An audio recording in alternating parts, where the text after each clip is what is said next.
Hi friends, ఇక్కడ కనిపిస్తుంది కదా, ఈ ఆకుని మునగాకు అంటారు. మనందరికీ తెలిసిన ఆకే ఫ్రెండ్స్. చాలామంది ఇష్టంగా ఫ్రై చేసుకొని తింటారు. మునక్కాయలను అయితే కర్రీ చేసుకొని తింటారు. మనకు తెలియని ఒక విషయం ఏంటంటే ఫ్రెండ్స్, మునక్కాయల్లో కంటే కూడా మునగాకులో ఎక్కువ పోషకాలు ఉంటాయంట ఫ్రెండ్స్. అదేవిధంగా ఈ మునగాకు అనేది 300 రోగాలను మన శరీరంలో నుంచి నయం చేస్తుందంట.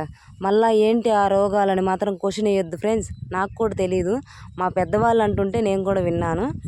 మనం రోజు పాలు తాగుతాం కదా, ఆ పాలల్లో కాల్షియం ఉంటుంది కదా ఫ్రెండ్స్. కానీ పాలల్లో ఉండే కాల్షియం కంటే కూడా ఈ మునగాకులో 17 రెట్ల వరకు కాల్షియం ఉంటుందంట ఫ్రెండ్స్. అదేవిధంగా మనం పెరుగు కూడా తింటాము. పెరుగులో వచ్చేసి ప్రోటీన్స్ ఉంటాయి. ఆ ప్రోటీన్స్ అనేటివి ఈ ఆకులో 8 రెట్లు ఎక్కువ ఉంటాయంట ఫ్రెండ్స్. ఈ మునగాకులో వచ్చేసి ప్రోటీన్స్ 8 రెట్లు ఉంటాయంట పెరుగు కంటే కూడా. అదేవిధంగా మనం అరటి పండుని చాలా ఇష్టంగా తింటాం.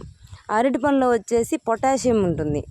ఆ పొటాషియం అనేది ఈ ఆకులో 7 రెట్లు ఎక్కువగా ఉంటుందంట. మనం అందుకే ఈ మునగాకుని ఎక్కువగా తీసుకోవాలి ఫ్రెండ్స్. ఆరోగ్యానికి చాలా మంచిది ఈ మునగాకు తినడం వల్ల. అదేవిధంగా మనకు క్యాన్సర్ ఉంటుంది కదా, ప్రాణాంతకమైన క్యాన్సర్ని కూడా ఈ మునగాకు తగ్గించగలదంట. దీన్ని తింటే షుగరు, బీపీ, కొలెస్ట్రాల్, అదేవిధంగా కొవ్వు అనేవి చాలా వరకు తగ్గుతాయంట ఫ్రెండ్స్. అందుకే చాలామంది ఈ ఆకును తినను ఫ్రెండ్స్. ఆరోగ్యాన్ని చాలా జాగ్రత్తగా చూసుకోండి ఫ్రెండ్స్. ఓకే ఫ్రెండ్స్, మనం మునగాకు ఒక లైక్ కొట్టి సబ్స్క్రైబ్ చేసుకోండి ఫ్రెండ్స్.